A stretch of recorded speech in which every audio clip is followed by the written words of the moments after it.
Hey guys, welcome back to XKLK. We're here with another video, and today we're going to be going through Jihan and ours, but more so Jihan's dramatic pregnancy story to like birthing story. Before we get into that, please hit the like and subscribe button. We appreciate it, and let's do this. Yeah guys, so as you can tell by the title, I've obviously had a totally dramatic pregnancy and birthing stitch. Yeah, so from the beginning, I fell pregnant December last year. I didn't find out till January, but I did find out when I was very early. I was only 4 weeks pregnant. And okay, so how that all happened was pretty much we were on holiday in South Africa, and I was 3 days late for my period. And I said to Naeem, I was like, I think I'm pregnant. And he was like, nah. After 3 days. Yeah, he was like, it's only been 3 days. Like, you're so dramatic, relax. So we were there, whatever, in South Africa. And I kept saying, like, I think I'm pregnant. I think I'm pregnant. And he was like, well, then take a pregnancy test. And so I did. I took a pregnancy test and it came back negative. And he was like, see, I told you you're stressing for nothing, it's all good. So it was my sister-in-law's 21st, and we went out for dinner to a place called Ocean Basket in South Africa. It's like a seafood restaurant. Naeem and I had ordered our food, we ate, everyone was eating. Naeem got like a seafood platter. And that night we went home and Naeem started feeling really sick in the middle of the night. Like I was dying, I felt like I was gonna like die. And I was like, no, you're being dramatic, like relax, you know? And I'm never sick, first of all. Like, yeah. I hardly ever get sick. And ever. all night, I'd just add that we were staying at my auntie's house. So my auntie and uncle were up like hearing him vomit, and they came into the room and they were like, what's wrong with him? Is he okay? And I'm like, I don't know. I think it's just something he ate. And then my uncle made a comment and said, oh, you know, sometimes men experience pregnancy. I'd be like, they sort of, wasn't morning sickness. Yeah, like the pregnancy sickness whatever. Sort of thing. The next day came and I was like to my auntie, I think I'm pregnant. And she was like, I think you are. It's probably just a little bit too early to tell. She was like, let's get the cheaper one, because the cheaper ones usually work. I bought like this clear blue that says like, the first time around, that says exactly how many weeks you are. That didn't work. So I bought this some expensive thing. This cheap one that was like $2, 20 Rand in their money. And yeah, so didn't do it because the pharmacist was telling me to do it like your first wee in the morning. So did it the next morning. When Naeem was still sleeping, I went to the bathroom. It was like 9 a.m, took the pregnancy test.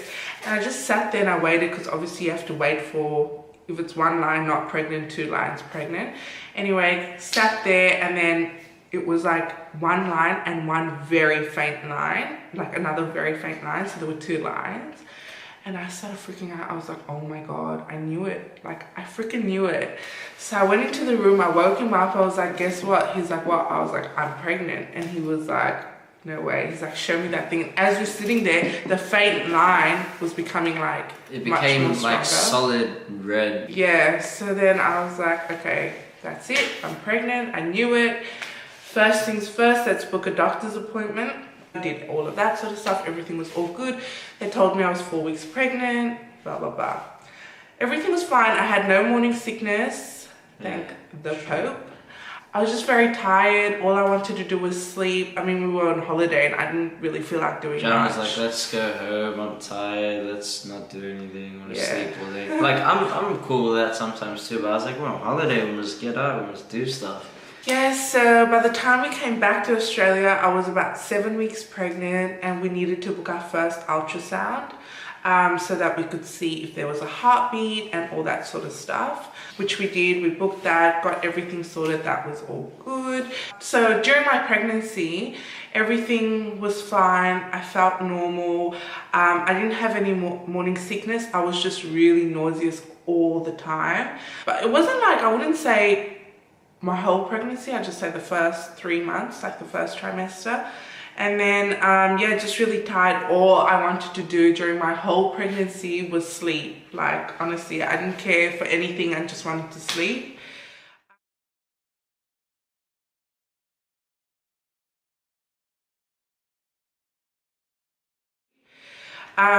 Yeah, so all the way through till about 20 weeks, I was carrying, so I thought I was carrying really nicely. Everybody said, oh my God, you look so good. I was, you know, I had a little bump, no stretch marks. I was like, damn, I can do pregnancy. I can definitely do pregnancy forever. After 20 weeks, that was not the case. Honestly, picked up weight so quickly. My doctor had told me that you only like the most that you need to pick up is 12 kilos. But with me, I picked up 25 kilos. I was huge. I was massive. Huge. You just weighed a lot on the scale. You weren't fat then. Yeah, no, I don't think I was like obese. Like I wasn't fat. I just had a really big stomach. Like my stomach was up to here. Like it was huge. Like now I'm almost back at my normal weight. Not yet, but almost. But yeah, so it's just like, it's how your body takes it. Honestly, don't listen to doctors. Don't listen to anyone. Everybody's different. Like people's body is different. Everything that a doctor has is based off like statistics for majority of people, but each person is different anyway. So like how could that, you know? So moving forward, that was more like that was just my pregnancy. Moving forward to the actually dramatic part of like the birthing story.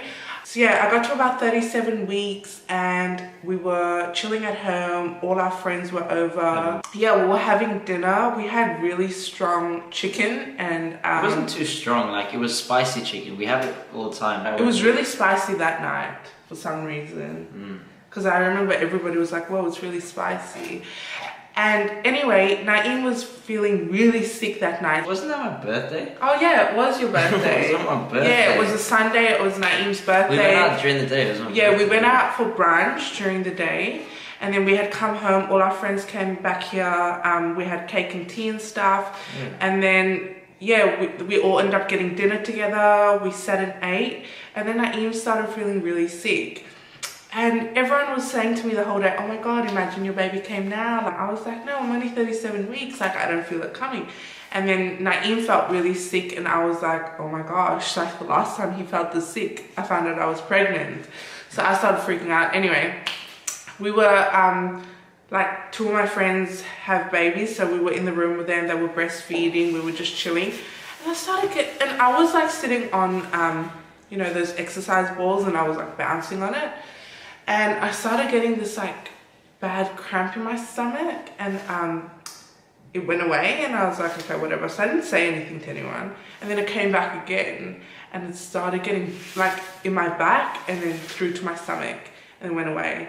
And it kept doing that for a little while before I said something and I was like, wait guys, I think I'm getting like tightenings. Like, I don't know what's happening. And my cousin who was here with her daughter, she was like putting her hands on my stomach and she was telling me like, oh my God, I think you're having contractions, because she could feel my stomach was going really, really tight. And then I was like, oh my God, like I started freaking out. I was like, Naeem's sleeping because he's not feeling well. He had a headache, he felt like he wanted to vomit. It's like, what do I do? They were like, let's time it. So me and my girlfriends were all sitting down, they timed it. So it started coming every 10 minutes and then every 6 minutes, every 4 minutes, they were like, oh my God, you need to go wake Naeem up.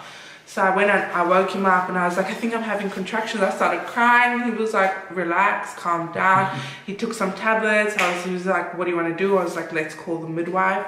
We called the midwife and she was like, just keep timing it. If it gets stronger, like come into the hospital. And so I was like, okay. So we just all chilled. I was like, started packing my bags for the hospital thinking, okay, it's probably going to happen tonight. And yeah, it started getting worse. I could feel it in my back and then coming through to my stomach, going away. In my back, coming through to my stomach, going away. And I was like, okay, this is happening, let's go. So Naeem and I left to the hospital and this was at about what time, 11 o'clock? Yeah, it was like 11. Yeah, 11 o'clock at night. So we get there and the midwife puts these it was like the monitoring. The monitors. I don't know what you would call it. I think they're called gel monitors. and da-da-da. So to monitor the baby's heartbeat and to monitor whether you're having contractions or not and how regular they're coming. So they classed me as early labor. already. And so we're there, she's doing all of this stuff, and she's like, okay, yeah, you're definitely having tightenings, but it's not strong enough, but we're going to keep you here for a little while, just to monitor it. So we're there till about 3-4 o'clock in the morning, and she goes, look, it's sort of the same thing, but it might keep happening over the next day or two. Take these tablets, Panadine Fort, take the Panadine Fort and see what happens. And I remember 2 people told me previously not to take Panadine Fort because it can slow down the contractions and also the whole birthing process. Like stop the baby from coming out when it's meant to come out, for like weeks sometimes. Yeah. So anyway, so didn't take the Panadine Fort, came home, was so tired. We had locked ourselves out of the house. 4 o'clock in the morning. We had locked ourselves out of the house, couldn't get in. Naeem had to break the door. Like the door handle literally broke it off. At an early hour of the morning, I had to rip the door apart so that we could get in because we were in a rush and forgot the keys. Far right. So yeah, just went back to sleep, and that was the Sunday evening. The next morning, which was Monday, I felt normal, nothing was happening. I was like, okay, this is really weird. Like, I feel like there's nothing happening. I could feel the baby move, but not as much. And that was through the whole week till Wednesday when I had my next appointment. And I went in and I told her, the midwife, she was like, how's the fetal movement? And I was like, it hasn't been as regular as it normally is, and given the fact that I had a very active baby inside the belly, it was very weird for me. So I said that to her, and she said, okay, we're going to send you back to the assessment room so that they can monitor the baby. I went back to the assessment room. The doctor had monitored the baby, and he said to me, look, I think we need to send you for an ultrasound. Can you come back tomorrow morning for an ultrasound? And that was the Thursday morning. So the Thursday morning, we were like, okay, we came back, we had an ultrasound, and the radiographer, she was literally like nudging my stomach, like pushing into it like really hard. And she goes, well, you're like full term. And I'm like, yeah, well, I'm 38 weeks today. And she goes, yeah, but I mean, there's no more space for the baby to move. I'm nudging your stomach, as you can feel, and there's not even movement in the hands and toes. And she goes, oh, that's really weird. So then she had me worried, because I was like, okay, well, is my baby alive? Like, what do you mean? She was like, fat baby. Yeah, she was like, no, there's a heartbeat and everything. It's just that, yeah, your baby looks like he's weighing 3.6, and yeah, there's just no more. The lady was like, you got a really big baby. Actually, the lady said to us, wow, your baby has a really big head. Yeah. I was like, what the hell? Like, I literally got so scared. I was like, how am I going to push this baby out? I didn't care about how big his head was. I was just like worried about how am I going to physically push a big head out. Like, I was so scared. She said for us to go wait in the waiting room so that she could have a word with the doctor. She said that the doctor will come to us and speak to us once they've had their conversation. So anyways, we're waiting. I remember you left. You had to go do something and pick something up.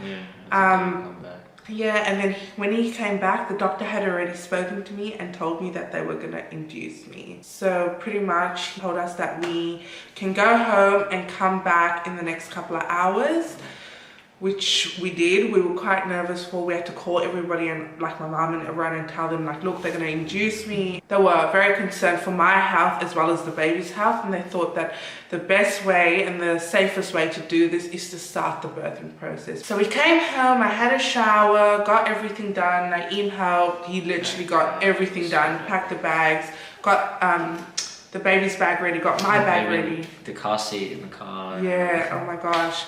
So it was all happening. So we went back to the hospital. It was about 5 o'clock in the afternoon. I was so hungry, so we stopped and got some food first. Yeah. We called Naeem's parents to let them know what was happening. We got to the hospital. I was so nervous. I was like so scared. I was like, oh my God, I'm actually gonna die. Like, I'm so nervous. So yeah, they get us set up in a room pretty much. They told us to just settle in. The nurse came, she checked my blood pressure. They put a cannula in your hand. When the lady actually came though to put the cannula in John's hand, she missed the spot. it was the first lady, yeah, she missed it. And she stabbed John like 3 or 4 times. And you know that needle's like a thick needle, guys. Oh my god, it's so thick. Like I pulled my hand, she pulled my hand back and she was like, no, like you can't do that, you know, and she put it in. And then she had to call this other like little tiny nurse doctor. And then she came and sorted out the cannula, got it first go, so... Yeah. On top of having like cramps and pains and whatever, then someone starts to stab you, miss, like that's stupid. But yeah, and so, okay, the first step of the whole induction process was the insertion of a balloon. So pretty much what they do is they insert a long sort of balloon looking thing, and then when they insert, they pump it with like some... saline water. Yeah. It's like sterilized water. Yeah. So that's the first step. So go into the room, the doctor's there and the nurse, and they like, you know, obviously spread your legs open. They do this whole insertion. The nurse was like, do you want, what did she say? She's like, oh, do you want some gas? And I was like, nah, like I don't want to take anything just yet. Like I'll rather take it when I'm in like heaps of pain and stuff. Yeah. So, yeah, the doctor did it. Honestly, he was like, just breathe. I did. Didn't really feel like much. Like it was honestly... It was fast. Like it didn't take too long. Yeah, it is uncomfortable. Obviously, because your legs are in the air. They're opening you up. They're putting something in you. It's uncomfortable. Shout out to our doctor for making the weirdest comment ever at that moment. Oh my god. Spread John's legs and then the doctor says the most stupidest thing ever. What did he say? Like the curve, not the curve of my legs are there. So he moves my leg and Naeem's head's like there. And he moves my leg to go to talk to Naeem. And he goes, oh, she's got a wonderful cervix. A beautiful cervix. And I was like, talking about my wife's cervix? Like, give me the balloon, I'll do it myself. Like, oh, I was like, whatever. He's a doctor, he obviously knows what he's talking about. Right. This balloon thing has to now stay inside for 12 hours. So we go back to the room that we were in first, where we went and chilled. So we're getting ready for bed now and we're just relaxing. We're so tired, we're drained, you know, it's been a long day. Naeem was actually working throughout the day. And yeah, I've been at the hospital pretty much the whole day. So by then I just wanted to sleep. So yeah, we're getting to bed. It gets to about 3 o'clock in the morning, so it's the middle of the night, and I get up and I felt like I was in so much pain, like my stomach. Like I thought I needed to use the toilet. Like I was sitting on the toilet for ages. I was like, okay, maybe I just need to, you know, do a little bit of a poo or something. But really, yeah, like it wasn't that. Like I was like, my stomach, I don't know what's happening. Like I felt like I needed to push. And so I looked at Naeem, like he was sleeping and I had woken him up and I was like, my stomach, like it's sore, like I don't know what to do. He was like, well, okay, how sore is it on a scale of 1 to 10? And he knows I'm dramatic. Everybody knows I'm very dramatic. And he said to me at that point, he goes, Jahan, without being dramatic, on a scale of 1 to 10, how sore is it? He's like, because I don't want to go and call the nurse and it's only on a scale like 1, you know? He's like, let me know if it's a 10 and I'll go call the nurse. And I'm there and I'm like, no, Naeem, like my stomach, like it's so sore, like you need to get the nurse, it's a 10, like I think like I'm ready to push right now. And he goes, he's like, are you sure? I'm like, Naeem, go get the nurse, I think I need the epidural. Like my back, my stomach was killing me, like I don't know what to do. I'm walking up and down, I'm pacing the room, I'm like, oh my god, like I'm gonna give birth. I'm started freaking out because my parents aren't there, it's just me and Naeem, it's the middle of the night. I'm thinking, oh my god, how am I gonna do this alone? Like I'm gonna need to push in like 5 minutes. So he goes to call the nurse comes rushing in, she's like, what's wrong? I was like, oh, it's really bad. She starts feeling my stomach, she's like, okay, let me check your cervix, let me see how far dilated you are. I'm like, okay, it's probably gonna be 10, like I have hands, because they like insert their hands and like obviously feel with their hands how stretched out the cervix is. So she gets the whole like gloves and all that sort of things ready and I'm like, okay, ooh, like I need the epidural. And she tests to see how far dilated I am and she goes to me, you're only half a centimeter dilated. I was like, no. I think I'm 10 centimeters. She's like, no, you're not even in labor yet. She's like, I don't think it's contractions, just stomach's just cramping a little bit. I was like, are you serious? Like, I think I need the epidural. And he was so mad at me. He was like, I told you don't be dramatic. Like, you need to like honestly, if it's a 10, let me know if it's a 10. This is probably just a 1. And I was like, oh my God, I'm gonna die if it's gonna be a 10. If this is a 1, imagine how a 10 would be. Anyway, the next morning came. The nurse had told me that the balloon should just like come out, like yeah, like pretty much fall out. They shouldn't have to like pull it. So the next morning came, I was like, oh my God, this balloon's probably just gonna fall out. Like I could probably pull it out myself. And the nurse comes in, she goes, oh, have you tried pulling the balloon? I was like, no. She's like, try it. So I do, and it's like so tight, I can't get it out. She tries and she's like, no. She's like, we're gonna have to like take the water out of the balloon and then take the balloon out, because the balloon was just not nudging, it was just not coming out. And she checked how far I was dilated. The whole reason for the balloon is to make you dilate. So yeah, the balloon didn't open my cervix at all. My cervix was opened 1.5 centimeters by the next morning. So I had this thing in for 12 hours. It does cause contractions and pain, she was telling me, but it could be fake contractions. Contractions are obviously usually there so that the cervix can open, but I was having contractions and my cervix wasn't opening. Yeah, so they said, okay, we're gonna try one more thing.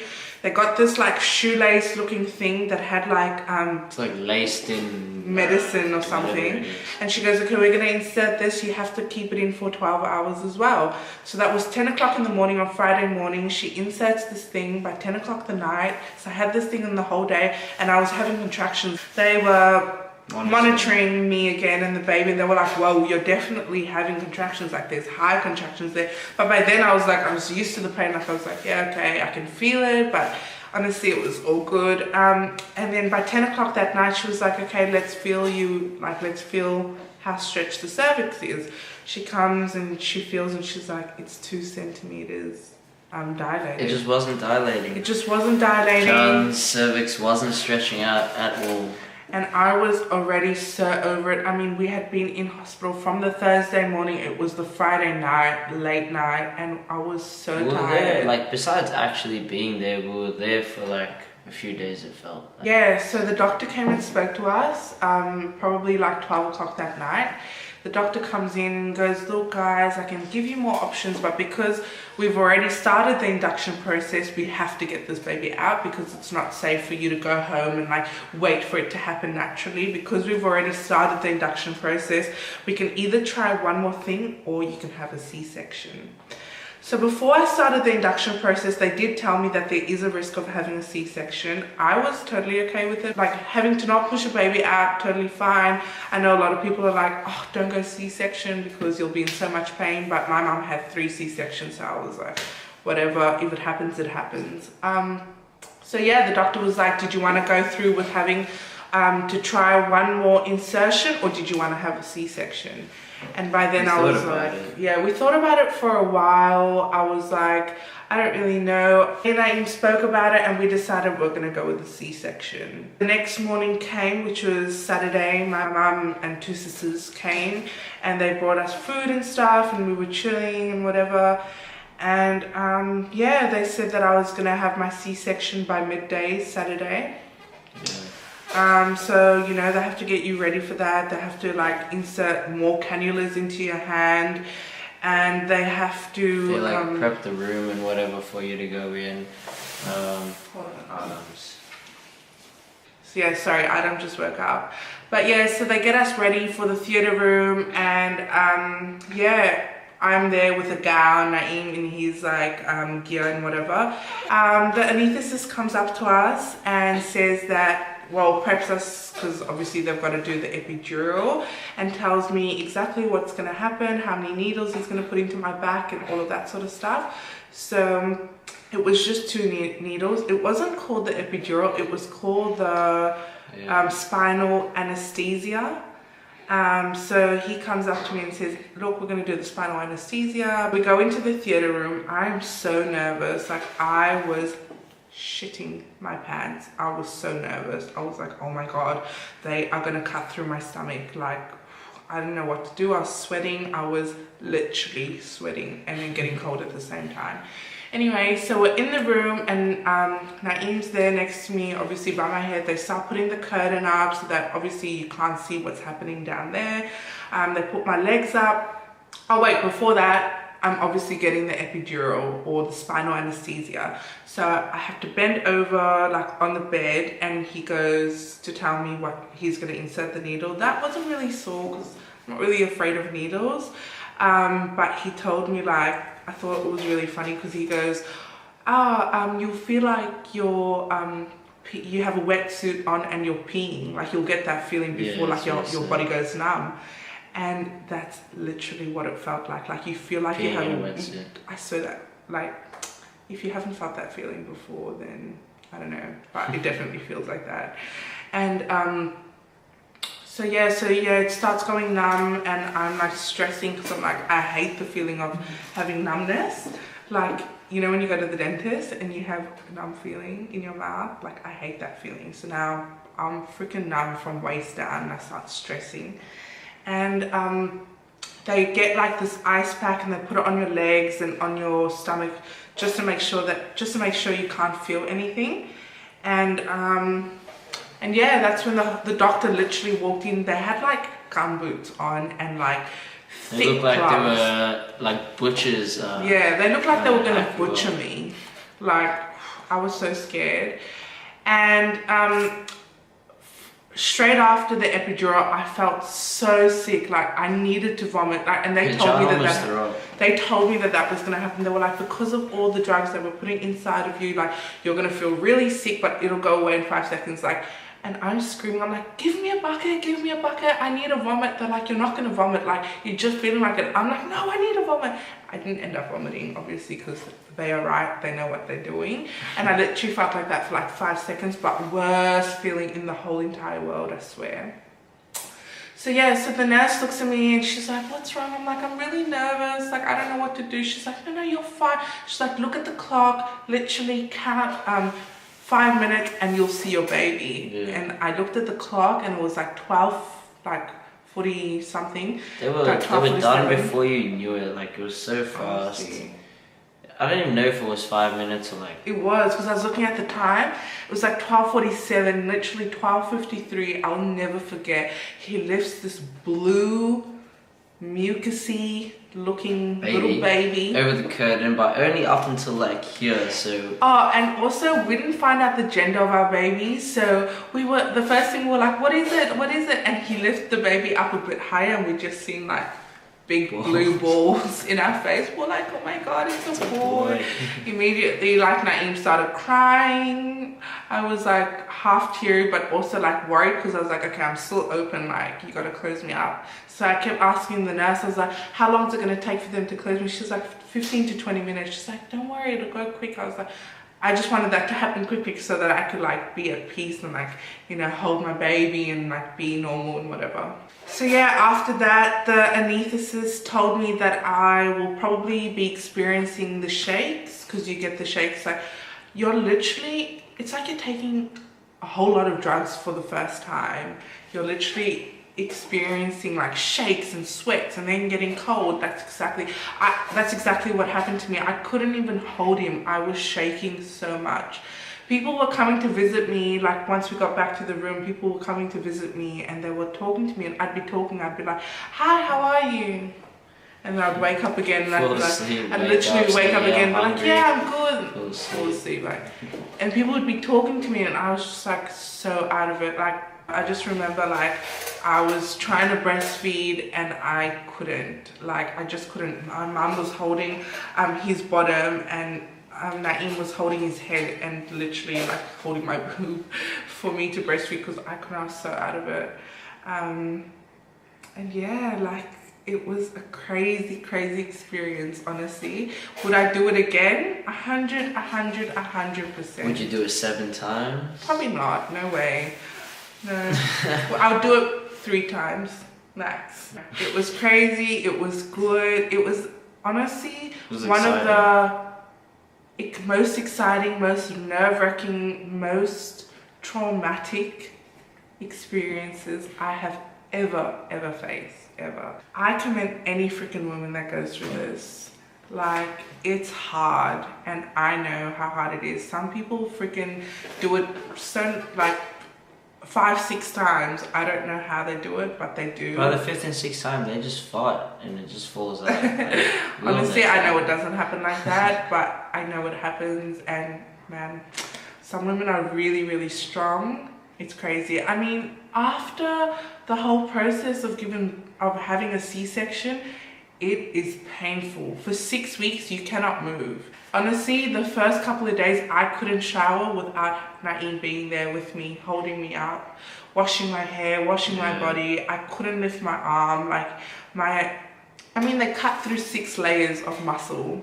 Right in your, core too, so you have no, upper body, no leg strength, everything's sort of, just weak. My back and, my tailbone was so sore because all I did was sit. That's the thing too, you can only sit, but then sitting for too long hurts you also. Yeah. It's crazy. Honestly, if you are having a C-section or have had a C-section or have to have a C-section in the future, make sure you've got someone there to look after you, because you've got to look after your baby as well as protect yourself and look after yourself.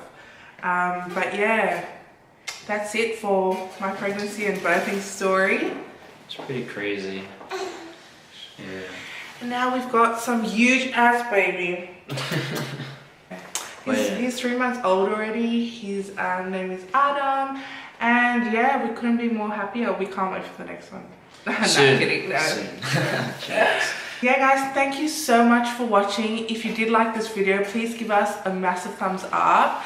And if you would like to leave us a comment, please feel free. Let us know what you guys think. We're so keen to hear from everyone, from you guys. What you guys think. Let us know what you think about this video. Was it shit? Was it good? Do you have anything any advice for us, or do you want to see what sort of videos would you like to see next? Let us know. Also, please don't forget to subscribe to our channel. Also, we have an Instagram page, xklk_. If you guys want to know what we're doing on a day-to-day basis, or you see obviously lots of content on there with photos and stuff, you guys can hit us up and follow us on that one. Until the next one guys, stay positive, stay happy, only good vibes, and like we say, we're always going to keep the good content coming.